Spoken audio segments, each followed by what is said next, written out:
नमस्कार. श्री स्वामी समर्थ. प्रत्येक शिवभक्तांसाठी ही महाशिवरात्री अत्यंत श्रेष्ठ आहे, कारण ही शिवरात्री देवादिदेव महादेवांसोबत जोडण्याची रात्र आहे. ही रात्री महादेवाला आपले बनवण्याची रात्र आहे. 26 फेब्रुवारी वार बुधवार या दिवशी महाशिवरात्री आपल्याला प्राप्त होणार आहे. या पावन पवित्र शिवरात्रीला आपल्याला कोणत्या ना कोणत्या प्रहरामध्ये पूजा करणे योग्य आहे. महाशिवरात्रीचे व्रत आपल्याला कसे प्रारंभ करायचे आहे, महाशिवरात्रीच्या व्रतामध्ये 4 प्रहार पूजाचे विधान काय राहील आणि आपल्याला व्रताचे पारणे कधी करायचे राहील, ही संपूर्ण माहिती आपण या व्हिडिओमध्ये जाणून घेणार आहोत. व्हिडिओ शेवटपर्यंत ऐकायला विसरू नका. महाशिवरात्रीचे व्रत कसे प्रारंभ करायला पाहिजे, तर महाशिवरात्रीच्या 1 दिवस पहिले म्हणजेच महाशिवरात्रीच्या आदल्या दिवशी 1 टाइम भोजन ग्रहण करायला पाहिजे आणि आपण ब्रह्मचर्याचं पालन केलं पाहिजे. आपण या प्रकारे त्रयोदशी तिथीला नियम धारण करायला पाहिजे आणि चतुर्दशी तिथीला आपण महाशिवरात्री व्रताला धारण करायला पाहिजे. महाशिवरात्रीच्या दिवशी सकाळी लवकर उठलं पाहिजे. शास्त्रानुसार तीळयुक्त पाण्याने स्नान केलं पाहिजे. सूर्य भगवंताला अर्घ्य अर्पण करावे. महाशिवरात्रीच्या दिवशी तुळशीचे पूजन, बिल्व वृक्षाचे पूजन विशेष रूपाने केले जाते. महाशिवरात्रीला बिल्वपत्र तोडले जात नाही, याची सावधानी ठेवावी. या प्रकारे आपण महाशिवरात्रीच्या व्रताचा प्रारंभ करावा.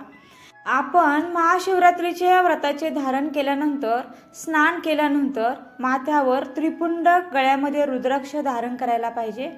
शास्त्र सांगते की आपण जेव्हा शिवरात्री व्रत धारण कराल, हे भगवान शिव, मी आपल्या कृपेने महाशिवरात्रीचे व्रत धारण करत आहे. माझ्या या व्रताला आपण सफल करावे. बाबा, माझ्यावर कृपा करा आणि आपण दिवसभर चांगले नियम धारण करावे. त्रिपुंड लावण्यासाठी हाताच्या 3ही बोटावर विभूती लावावी आणि कपाळावर डावीकडून उजवीकडे लावावी. अशा प्रकारे कपाळावर त्रिपुंड लावले जाते. महाशिवरात्रीच्या व्रतामध्ये 2 वेळेचे स्नान असते. एक ब्रह्ममुहूर्त स्नान, जे सूर्योदयाच्या आधी केले जाते, आणि दुसरे स्नान जे केले जाते ते संध्याकाळच्या आधी, जेव्हा प्रदोष काळ लागण्याच्या आधी. स्नान झाल्यानंतर आपण 4 प्रहारची पूजा करायला पाहिजे. 4 प्रहारची पूजा अत्यंत आवश्यक आहे, त्यामुळे प्रयत्न करावे की 4 प्रहारची पूजा आपण करावी.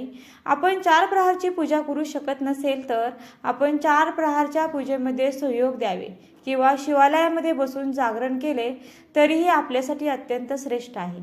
रात्रीचे जागरण, रात्रीचे जप तप, रात्रीचे ध्यान हीच महाशिवरात्री आहे. शिवालय असेल तर शिवालयामध्ये जाऊन 4 प्रहारची पूजा करावी, नसेल तर घरात बसून ही पूजा करावी. पार्थिव म्हणजेच मातीचा शिवलिंग बनवून आपण पूजन केले पाहिजे. आपण पूजन करू शकत नसेल तर जो व्यक्ती पूजन करत असेल त्याच्यासाठी आपण सामग्री आणून दिली तर ते सुद्धा श्रेष्ठ आहे. महाशिवरात्रीमध्ये 4 प्रहर असतात. या 4 प्रहारामध्ये आपण महाशिवरात्रीचे पावन पवित्र व्रत करायचे असते.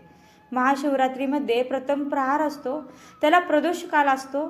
त्या प्रदोष काळापासून भगवान शिवांचे पूजन प्रारंभ केले जाते. प्रथम प्रहार तर प्रदोष काळाचे जो मुहूर्त आहे, सायंकाळी 6:43 सुरू होतो तर रात्री 9:47 असतो, जो प्रथम प्रहार आहे. शास्त्रानुसार या प्रहारामध्ये प्रथम दुधाचा अभिषेक करावा आणि भगवान शिवाचे ओम ईशानाय नमः मंत्र बोलत आपण प्रथम प्रहरामध्ये भगवान शिवांचे पूजन प्रारंभ करायला पाहिजे. जे प्रथम प्रहरामध्ये पूजेचे विशेष महत्त्व आहे, तर दुधाचा अभिषेक करायला पाहिजे. पण प्रथम शिवलिंगावर पाण्याचा अभिषेक करा आणि नंतर दुधाचा अभिषेक करा. दुसरा आहे निषिद्ध काळ, द्वितीय प्रहर आहे. या प्रहरामध्ये 9:47 पासून ते 12:51 निषिद्ध काळ आहे. निषिद्ध काळातील पूजा भगवान शिवांसाठी सर्वोत्तम मानली जाते. या पूजामध्ये भगवान शिवांचे ओम अघोराय नमः या स्वरूपाचे ध्यान करावे आणि दुसऱ्या प्रहरामध्ये दह्याने अभिषेक करायचा आहे. त्रियायाम काळ हा तृतीय प्रहर आहे. यामध्ये रात्री 12:51 पासून पहाटे 3:55 आहे. यामध्ये ओम वामदेवाय भगवान शिवांचे तिसरे स्वरूप आहे. ओम वामदेवाय नमः बोलून भगवान शिवांची पूजा करायला पाहिजे.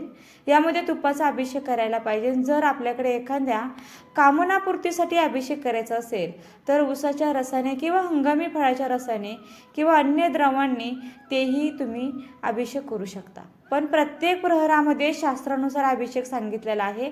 तर तिसऱ्या प्रहरामध्ये तुपाचा अभिषेक सांगितलेला आहे. चौथा आहे उषाकाल. हा चौथा प्रहर आहे. यामध्ये 3:55 ते 6:59 आहे. यामध्ये ओम सदोजाताय नमः हे भगवान शिवांचे चौथे स्वरूप आहे. हे महादेवांचे ओम सदोजाताय नमः बोलून चौथे प्रहर पूजा करावी आणि मधानी अभिषेक करावा. या प्रकारे भगवान शिवांचे 4 प्रहरामध्ये 4 द्रव्याने अभिषेक करावे. शास्त्र सांगते की शिवरात्रीचे व्रत आहे. या व्रताचं पारण चतुर्दशी तिथीला करायचं असतं. दुसऱ्या दिवशी 8:44 तुम्ही व्रताचे पारण करू शकता. थोडक्यात काय तर शिवरात्रीच्या महाशिवरात्री व्रत दिवशी प्रथम स्नान करावे, त्यानंतरच व्रताची तयारी करावी. पूजा सुरू करण्यापूर्वी कपाळावरती त्रिपुंड लावायला विसरू नका.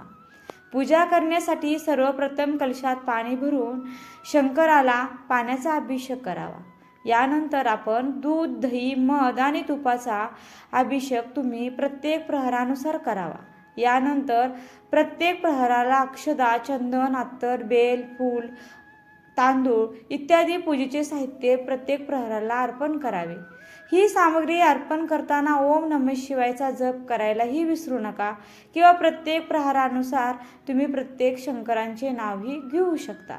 यानंतर दीप आणि अगरबत्तीने देवांना ओवळा, देवांची आरती करावी, देवाला फळांचा प्रसाद अर्पण करावा. पूजेनंतर मंत्रोच्चार करत शिवांसमोर बसावे. शिवरात्रीच्या दिवशी शिवचालिसाचे पठण आवर्जून करावे. घराजवळ शिवजीचे मंदिर नसेल तर घरी मातीचे शिवलिंग बनवून त्यांची पूजा करू शकता. पण पार्थिव बनवलेले शिवलिंगाचे विसर्जन हे तुम्ही पाण्यामध्ये दुसऱ्या दिवशी करू शकता. आता आपण प्रत्येक शिवलिंगाचं थोडक्यात महत्त्व जाणून घेऊया की त्याचं काय महत्त्व आहे ते. 1. लोखंडाच्या शिवलिंगाची पूजा केल्यास शत्रुनाश होतो, तसेच शत्रुपीडा समाप्त होते. 2. कणकेच्या पिठाच्या शिवलिंगाची पूजा केल्याने शरीर बलवान बनते, सुख प्राप्त होते, शिवाय रोग नाश होऊन उत्तम आरोग्य लाभते. 4.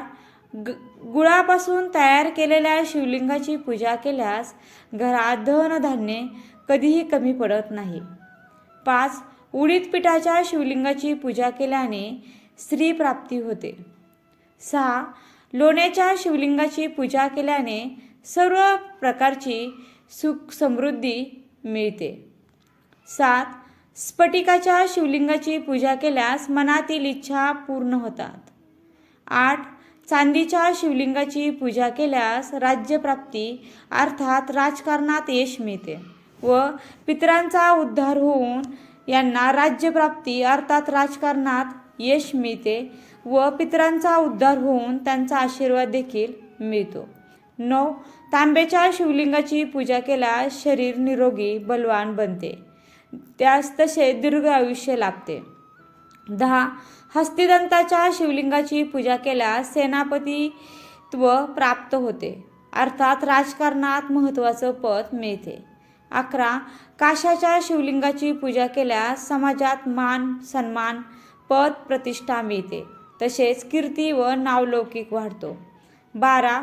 गायीच्या शेणापासून तयार केलेल्या शिवलिंगाची पूजा केल्याने तमाम रोगांचा नाश होतो. 13. गंधाच्या शिवलिंगाची पूजा केल्यास सौभाग्य प्रबळ बनते.